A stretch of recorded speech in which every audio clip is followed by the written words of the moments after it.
Pois bem, bom dia a todos e a todas, bom dia aos nossos policiais e bombeiros militares, assim como todo policial e bombeiro militar da Polícia Militar do Estado de Rondônia. Aos nossos telespectadores, um bom dia, que Deus continue abençoando a todos. Estou de pé, estou retornando logo em breve ao trabalho, mas já estou gravando para o programa Asprometro em Foco. E eu digo que nada acontece na nossa vida por acaso. Às vezes, as coisas precisam acontecer com você para que você conheça quem está ou não do teu lado, quem convive ali com o teu lado. Pois bem, mas o motivo desta conversa é falar de transposição. Ela começou lá em 1981. Dezembro de 1981.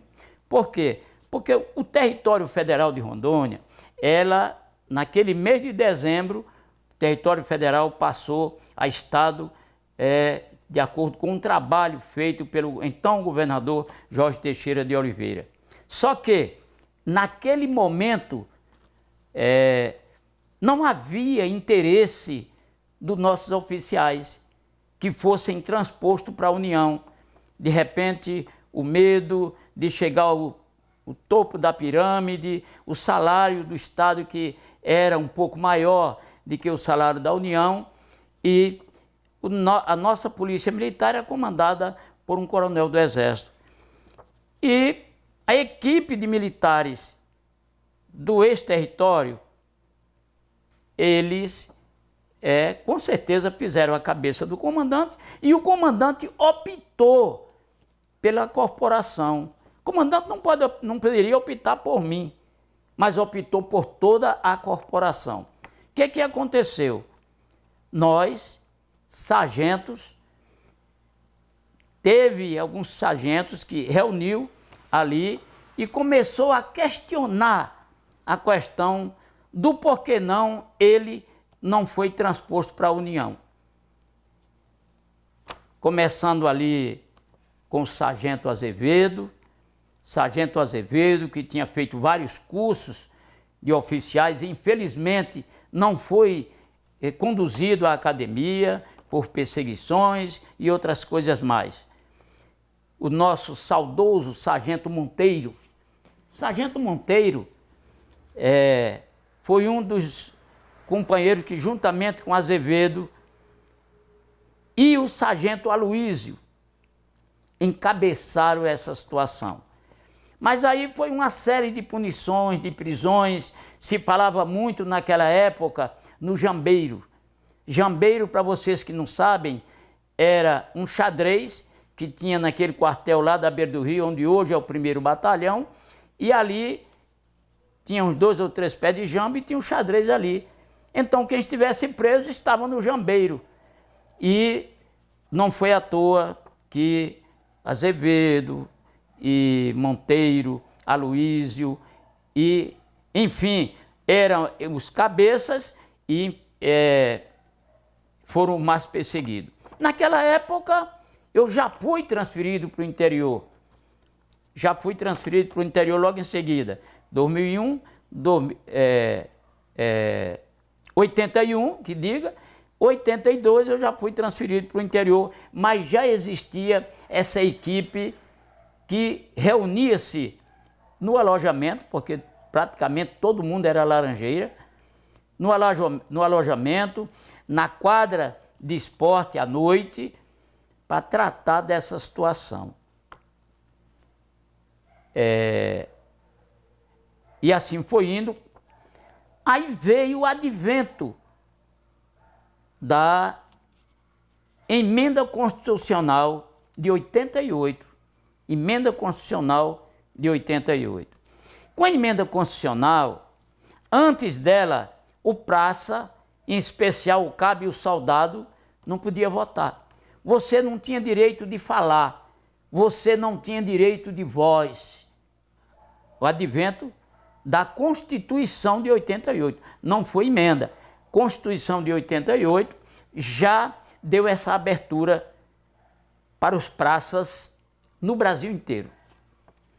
Daí, continua se reunindo os sargentos e aí foram trabalhar a possibilidade de se criar uma associação para que essa associação tivesse voz e voto e pudessem correr em busca da transposição dos militares já naquela época. O tempo foi indo. Em 92 se criou a Aspometron. A Aspometron foi criada em 92 para que ela pudesse ir atrás dos seus direitos, tivesse mais condições de falar e amparada por lei de acordo com a nova Constituição. Criou-se a Aspometron em 92. Naquele momento,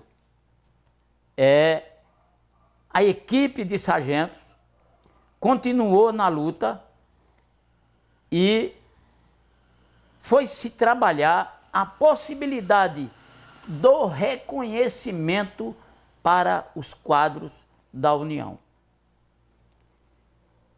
Aí vem a Emenda Constitucional 19.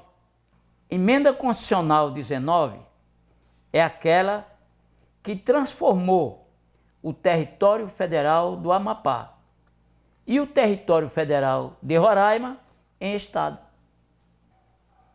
A Aspometron, através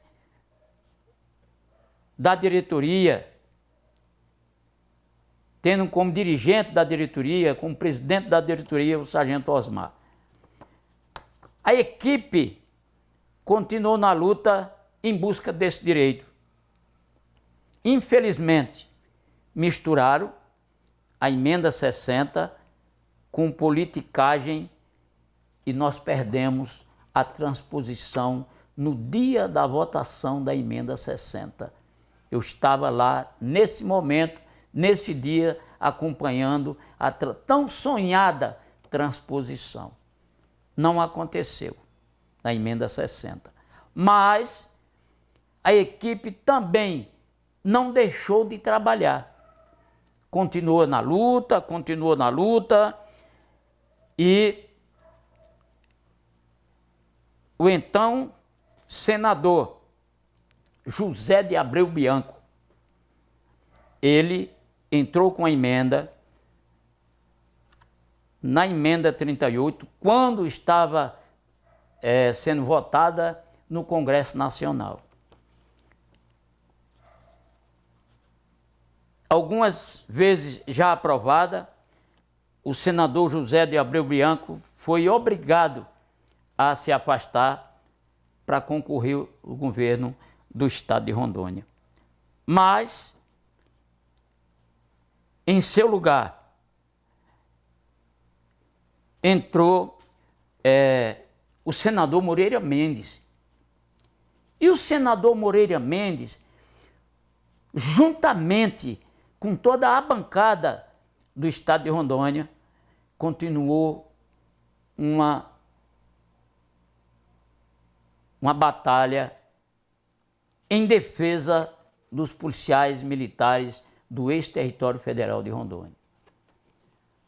Senador Moreira Mendes, com toda a sua luta, juntamente com a bancada, conseguiu aprovar no Congresso Nacional a Emenda 38. A Emenda 38, que por sua vez, a Emenda 38 já fazia a transposição do pessoal até 31 de dezembro de 31 de setembro de 82. Infelizmente, também por questão política, não aconteceu. Foi transpostos apenas 630 policiais. Mas foi transposto. A Emenda Constitucional 38, ela deu esse direito aos policiais e bombeiros militares até 31 de dezembro de 87. Portanto, só foi transposto até 15 de março de 82. Apenas por questão política, por falta de interesse da própria Aspometron, por falta de interesse do comando da corporação e por falta de interesse do próprio governo do Estado. A prova é que em 2005 nós assumimos a Aspometron com o objetivo de buscar o direito desses colegas até 31 de dezembro de 87 e até 31 de dezembro de 91. Naquela época, essa grande injustiça é cometida pela entidade e o próprio Estado. Não foi possível transpor até 31 de dezembro de 1982. Pois bem,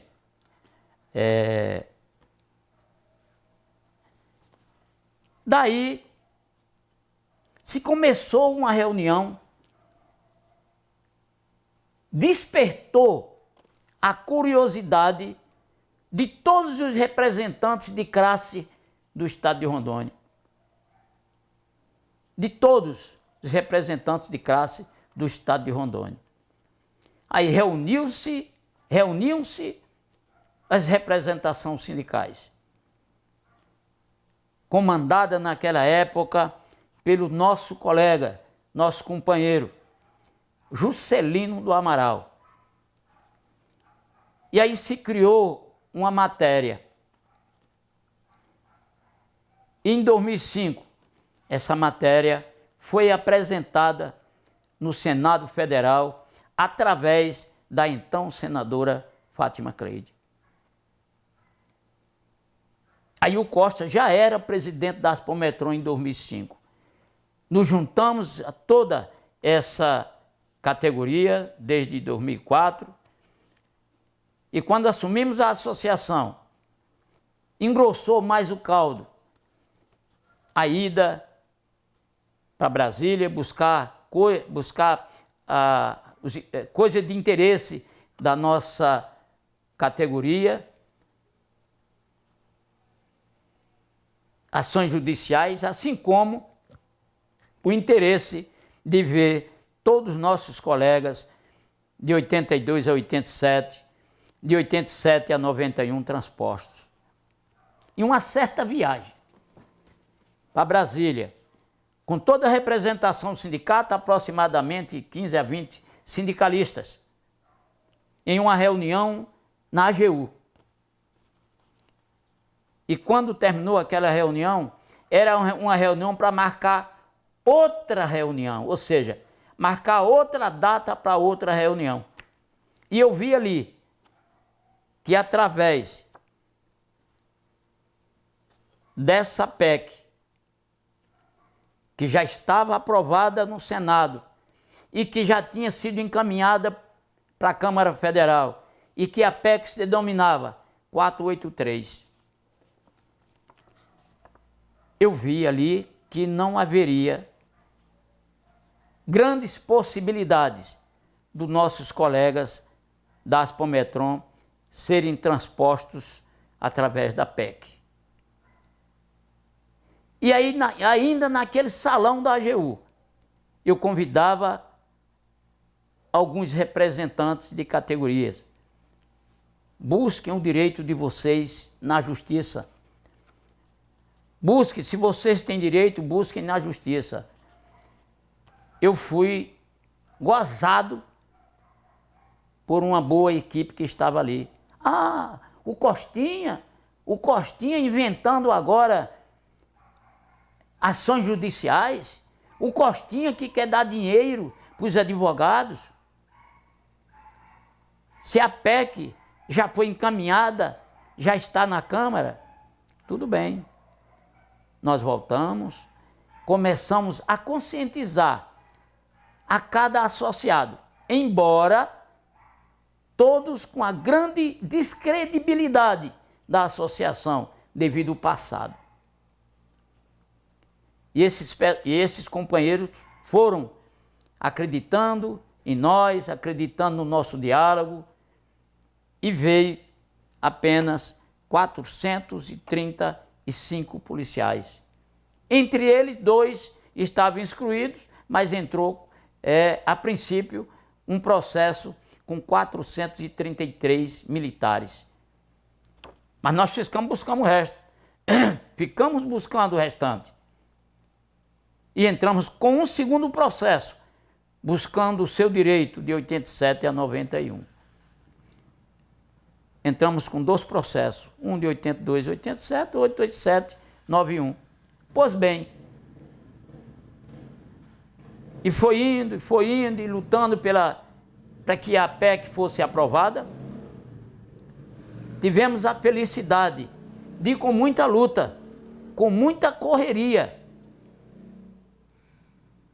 tivemos a felicidade de angariar o apoio do então governador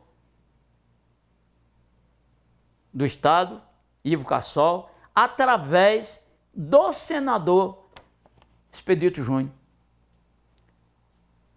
E o senador Expedito Júnior, numa reunião no Palácio do Governo com o governador não queria ceder. Expedito Júnior queria 15 ônibus para levar os servidores públicos a Brasília, para trabalhar junto e emocionar o Congresso Nacional. E foi o que aconteceu. O governador cedeu, ele resolveu ficar do nosso lado, ele cedeu 10 ônibus, pediu para que nós fôssemos na Assembleia Legislativa, falar com o presidente da Assembleia, na época, não recordo no momento o nome, é lá de Machadinho do Oeste. E lá o nosso companheiro, que era presidente da Assembleia, ele cedeu mais 5 ônibus e votaram ali na Assembleia a autorização para que o governador Ivo Cassol pagasse a despesa do pessoal vindo para Brasília. E assim aconteceu. Lá no Congresso Nacional, em novembro de 2009, aconteceu a votação da PEC 483. Na época, o Congresso parou, o Congresso chorou apenas em ver o pessoal cantando Céus de Rondônia. O Congresso parou, a Câmara toda parou e virou a frente para aquele povão que estava ali torcendo com bandeiras para que houvesse a aprovação da PEC 483. Aprovou-se a PEC 483. A PEC 483 se transformou na Emenda Constitucional 60. Que beleza! Todo mundo feliz da vida. Aí o senhor Luiz Inácio Lula da Silva vetou na lei que aprovava a Emenda 60, na lei que regulamentava a Emenda 60, que era a Lei 12.249. O senhor Luiz Inácio da Silva vetou o pessoal de 87 a 91, vetou o pessoal de 82 a 84, os aposentados e pensionistas. Um caos na história de Rondônia. Mas a luta não parou por aí. Muitas das vezes, em reuniões em Brasília, nossos colegas falavam: Costinha, e aí? Cadê a ação judicial? Nós conseguimos fechar a boca de muitos. Em fevereiro de 2010, foi julgado o processo de transposição de 87, de 82 a 87. Isso aí não era só ativos, era todos. Ativos, inativos e pensionistas. E nós tínhamos feito juntada de toda a equipe naquele processo de 2007. E na época, todos que fosse amparado judicialmente por um processo, seja sindicato, associação, todos tinham direito. Se tivesse um processo com 200 pessoas, mas tem 3.000 associados, todos teriam direito. E assim nós fizemos. Assim nós fizemos.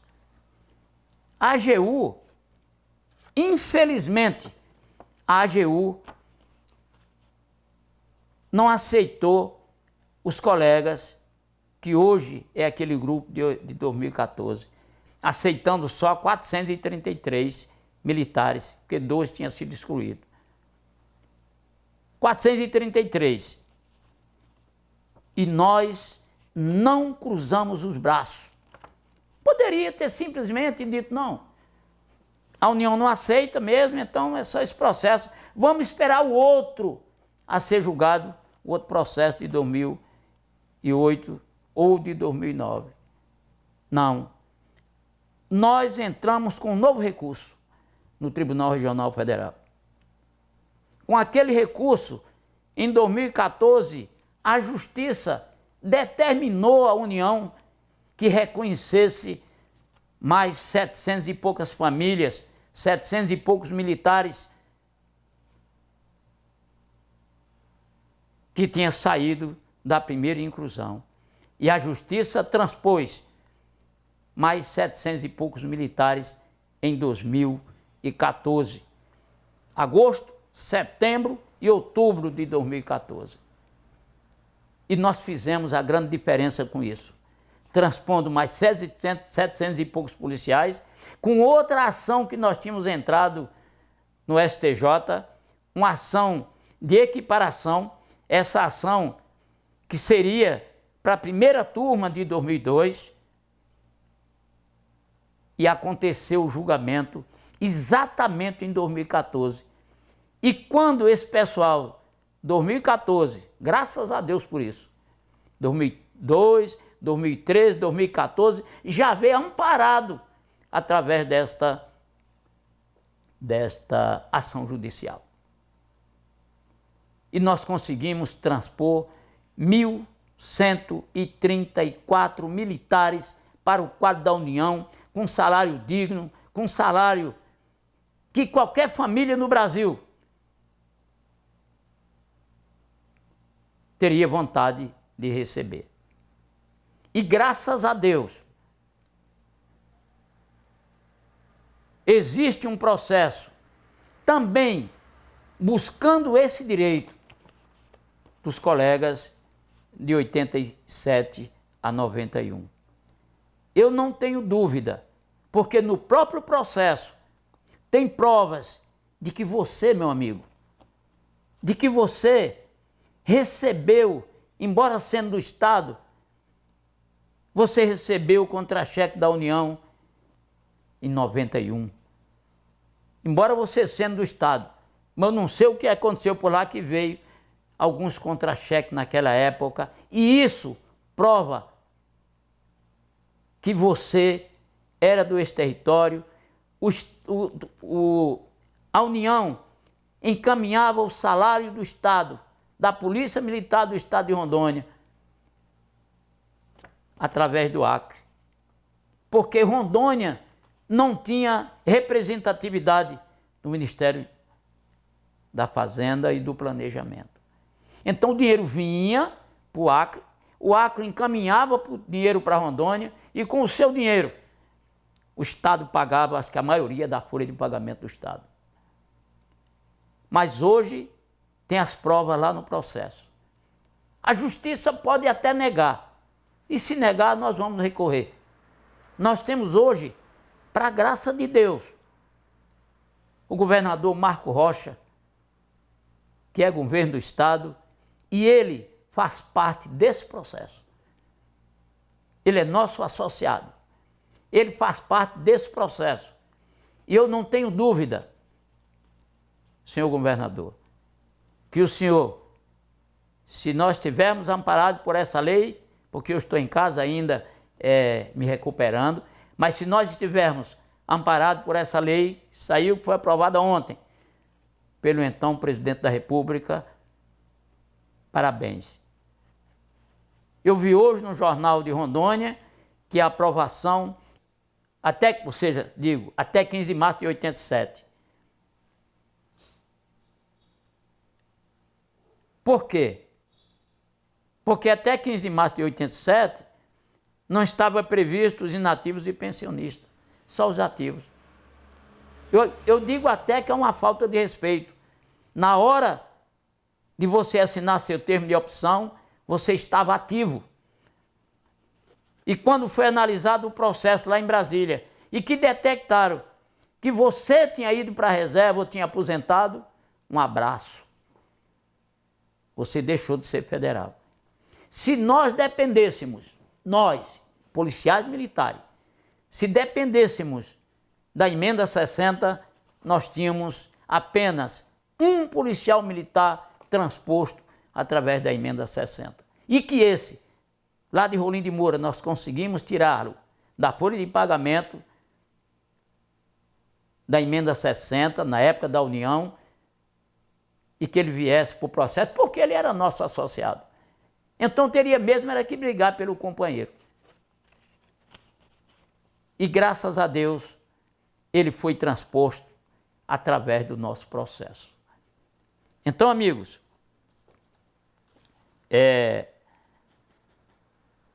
eu quero ter a certeza que o nosso governador, Coronel Marco Rocha, seja transposto ou transposto através desse decreto que o excelentíssimo senhor presidente da República assinou ontem.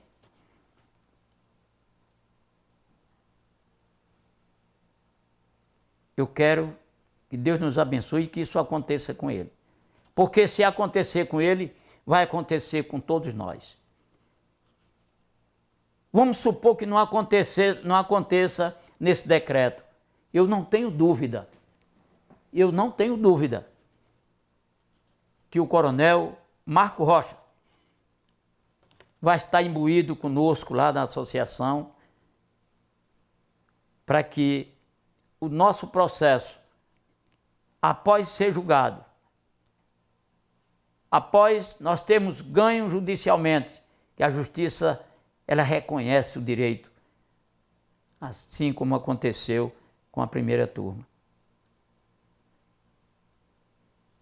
Com a ida dessa primeira turma, graças a Deus, e uma solicitação que nós fizemos por escrito ao então excelentíssimo senhor governador Confúcio Moura, ao então excelentíssimo senhor governador Daniel Pereira, grande governador, presidente de sindicatos, advogados, ex-deputados estaduais, por algumas vezes deputado estadual, e também abraçou a nossa causa. E através dos comandos das polícias militares, da Polícia Militar e Bombeiro Militar, através desses comandos e através de todas as entidades representativas do Estado de Rondônia, da Polícia Militar e Bombeiro Militar, reunimos com o comandante-geral, o então comandante-geral, o coronel Pletz, e o comandante-geral do Bombeiro, juntamente com toda a categoria, com um documento que foi recebido das minhas mãos, pelo senhor governador. Naquele momento, estava eu, o doutor Leon e o doutor Kleber. O governador recebeu o documento, nós solicitando que essa verba, parte dessa verba, fosse direcionado aos policiais e bombeiros militares.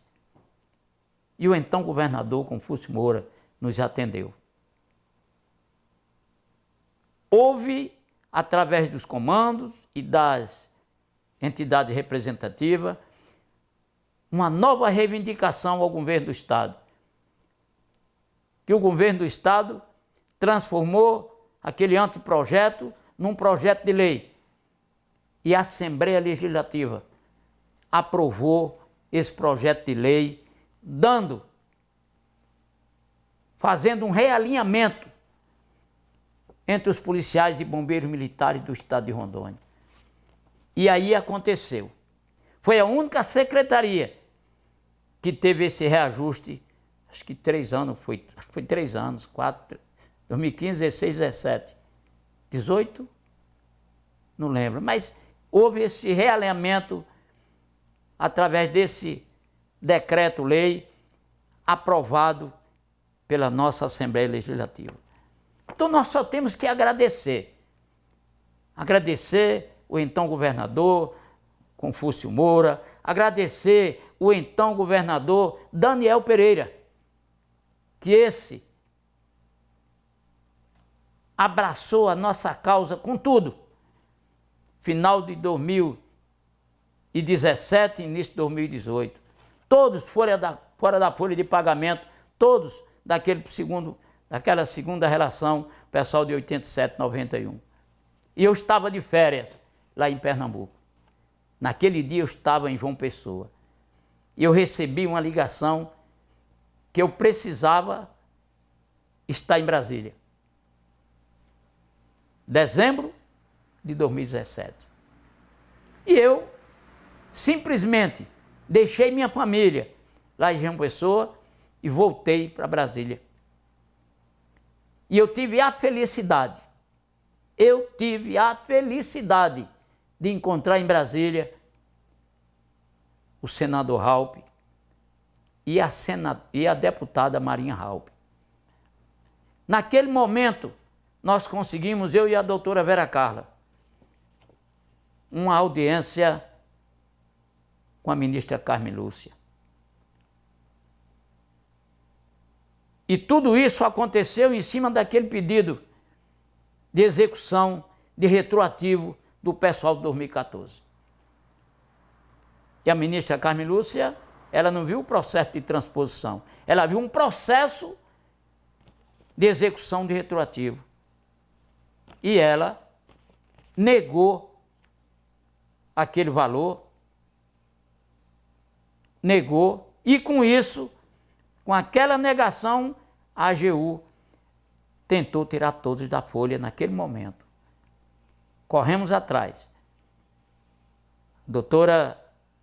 A ministra Carmen Lúcia, conversando comigo, e a doutora Vera Carla. Doutor Kleber, que estava presente também naquela reunião no Supremo Tribunal Federal.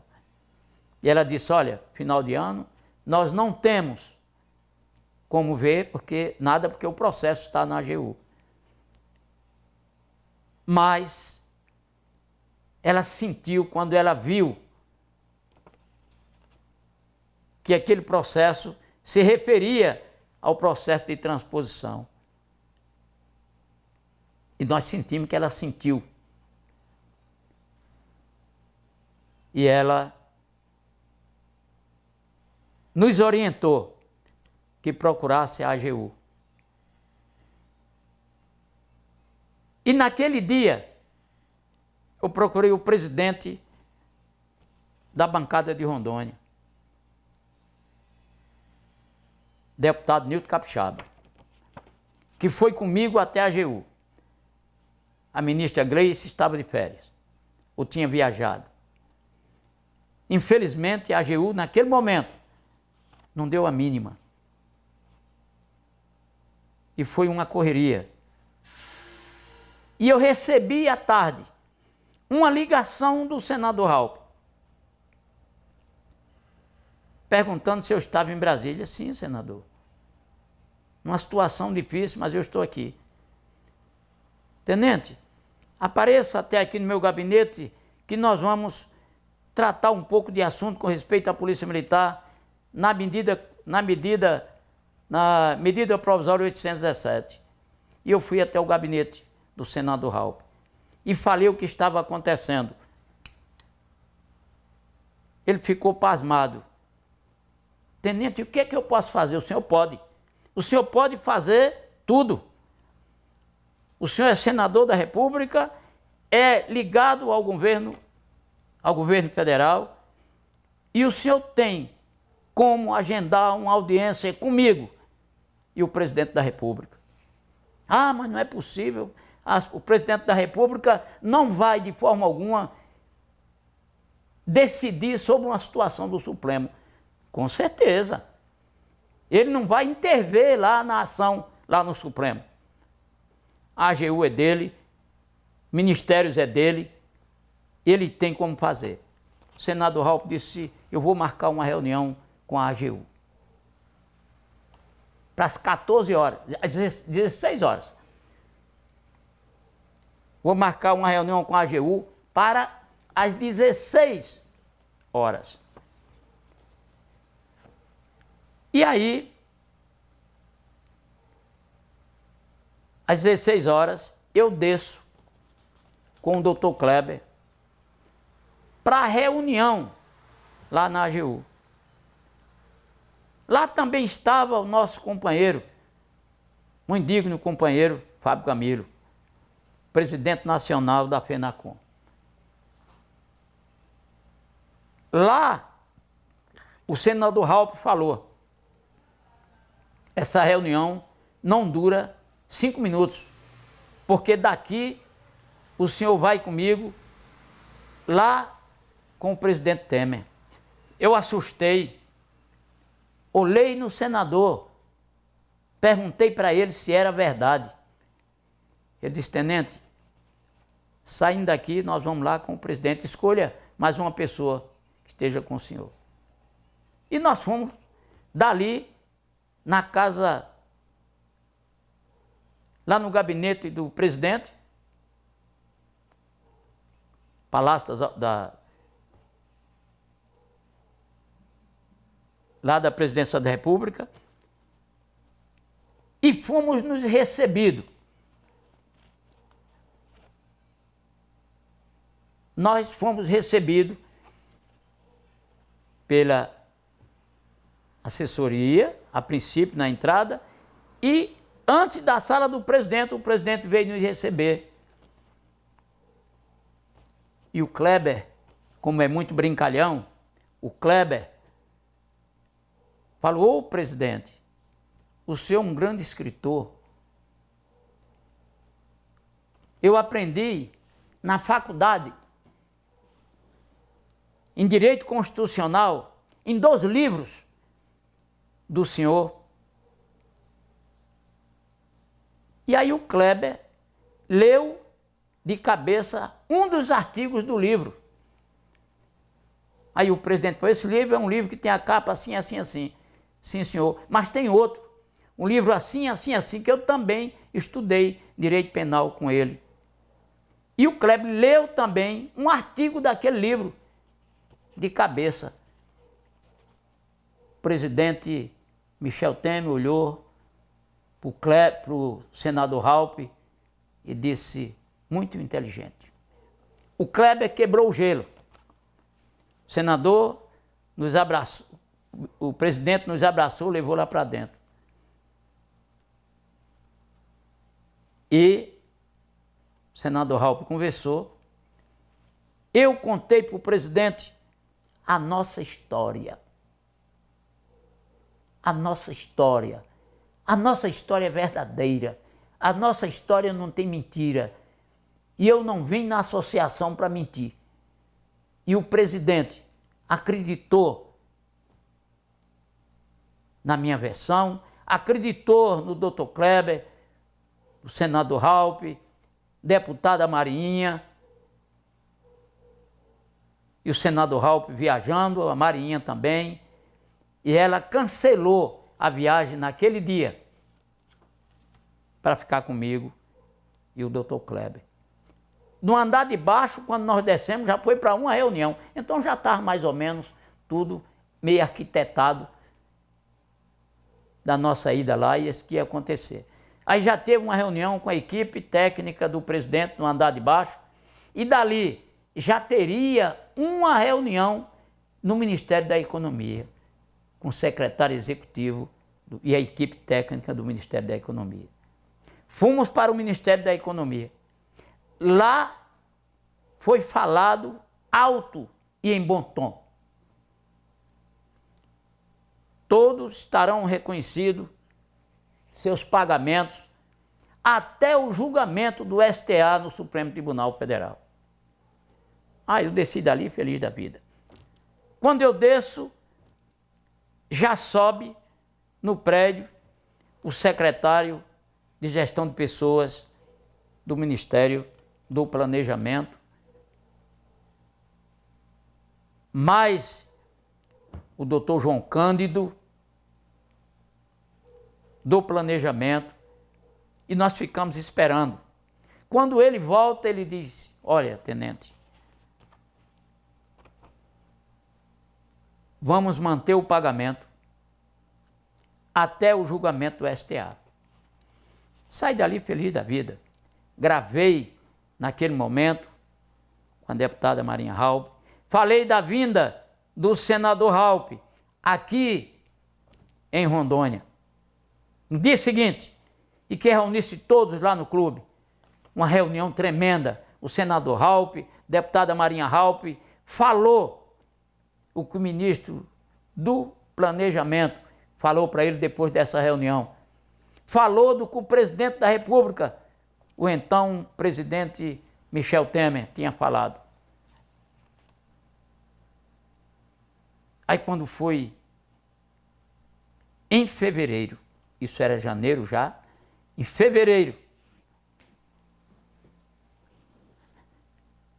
eu vou para Brasília. Quando eu chego em Brasília, tomei conhecimento através de um servidor do Ministério do Planejamento.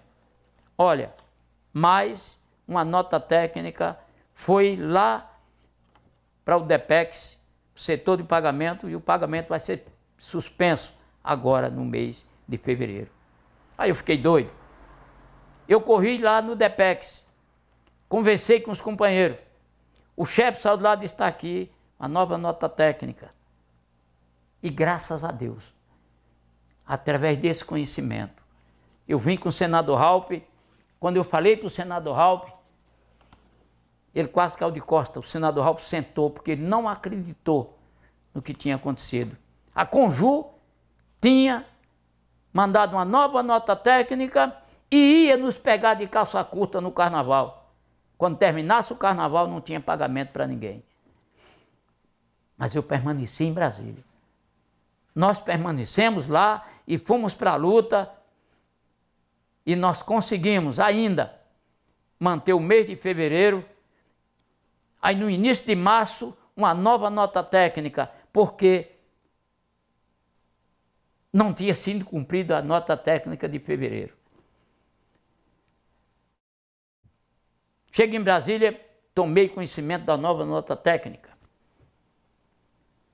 E esta nota técnica foi segura ainda por 15 dias. Nós recebemos o pagamento até 15 de março, até 15 de março de 2018. E aí ficou aquela correria para falar novamente com a ministra no Supremo Tribunal Federal. O presidente Temer, e nada de reunião com a ministra. Aí o presidente Temer viaja, ministra Carmen Lúcia, a qual dou meus parabéns, muito sábia. Porque no Supremo ela não recebe mais do que 3 pessoas para uma audiência. E ela sabia que tinha um monte. Muito sábia.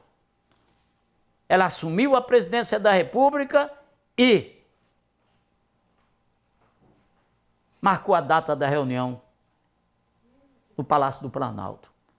com a então presidente da República, e ela convocou para esta audiência o ministro Dias Toffoli. Ela convocou para esta audiência o ministro Gilmar Mendes. Ela convocou para esta audiência a ministra Gleice da AGU. E naquela audiência, a fala muito mais importante, além de mais uma vez a gente falar da nossa história, o então governador Daniel Pereira, grande governador, defendeu a nossa causa até as últimas.